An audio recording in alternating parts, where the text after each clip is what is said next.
A bigger concern is when do we need additional resources on Long Island. And when I talk about resources, they can be both demand-side resources or new generation or renewable energy.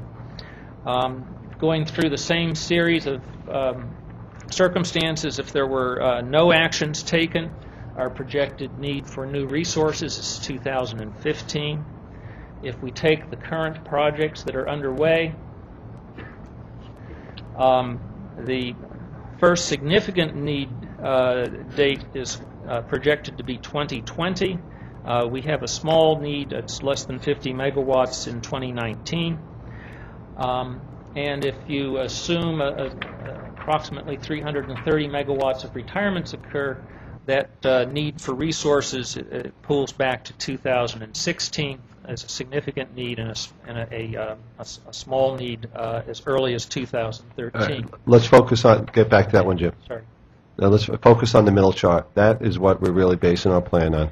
We're assuming that our next need will not be until 2020, but that's assuming that all the projects that we've already are in the process of implementing or evaluating are, carried out. And primarily, the biggest one there is Efficiency Long Island. We made that commitment. We started the separate assessment on the line, and while there may be temptation to reduce that in the future as we struggle with rate pressures and stuff, that has a consequence, because our plan is based on successful implementation of projects like Eli, and to the extent we didn't go forward with it, that would accelerate our need date. And so we're sort of assuming the middle chart here that we're not going to need a significant resource until 2020, but that's assuming our projects go forward. The next slide basically summarizes these charts in a simpler table, and the first yellow highlighted line is the 2020 need date that Kevin just talked about. The goals and initiatives that are in the electric plan are five.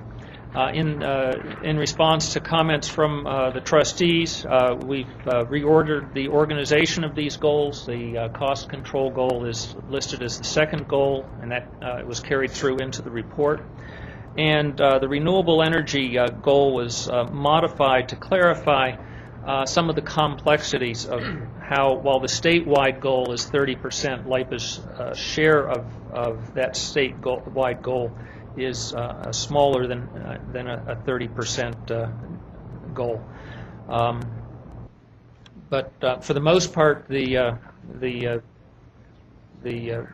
plan as we're proposing to the trustees is identical to the plan that was presented, given to the trustees back in January. The plan contains four major elements: energy efficiency, renewable resources, upgrading the existing fleet, and improving interconnections and maintaining reliability. The energy efficiency items are listed here. They're color-coded as green as things that the trustees have already acted on or approved in one form or another. Blue is things that are planned to be presented to the trustees when they are ready for action. LIPA management is reasonably confident that we're going to be moving forward with these once we complete our due diligence on them. And red items are things that are under study. We may or may not move forward on them depending on the results of our analysis and study. We also have a number of actions in renewable energy, including many of our customer-based renewable systems, the offshore wind project that Kevin talked about, and we're looking at possible biofuel use in generators in our vehicle fleet. Offshore or off-island renewables located elsewhere in New York State or potentially other systems are also under consideration. Upgrading the fleet, we've got the 9 Mile 2 upgrade, which the trustees have already approved. And we're looking at upgrading other generating units, potential retiring, addressing the expiration of the PSA agreement, and the possibility of building new power plants, as Kevin mentioned when he talked about a new RFP that we're planning to issue this year. And then finally, interconnections. We're looking at upgrading the existing cable to get greater capability out of that, and investigating other opportunities for transmission. The current plan, which basically contains those projects that are underway now and was used when we looked at those reliability need charts, contain the elements that are listed on this slide and also in Exhibit 1 of the plan. It covers, again, a lot of the same customer-based renewables. Efficiency Long Island is the largest contributor and one of the most important. Offshore wind project has the potential to provide 100 to 175 megawatts.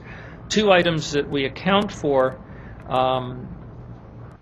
in our projections are New York State initiatives where LIPA is a beneficiary of these programs, but they're managed by other state agencies, are the building codes and standards update and the individual department programs of DEC and the Department of Housing and Community Renewal.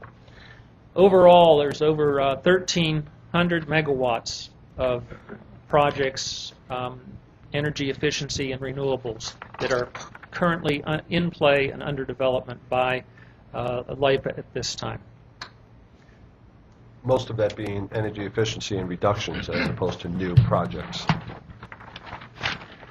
Planned implementation, we'll develop a detailed schedule to ensure timely implementation and review of the electric and then review the implementation of the schedule on a regular basis. We're planning to do quarterly updates to LIPA management and the trustees, where we'll focus on what's been accomplished and what areas, if any, are lagging and need additional action by our management to keep things on course. And then, as mentioned at the beginning, we'll be bringing individual actions to the trustees for approval when they're ready for action. Great, Jim, and thanks. And that last bullet is, I think, the key here.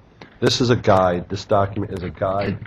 You're adopting a guide for us for our decision-making processes over the next couple of years. We will come back to the board for implementation of any specific project.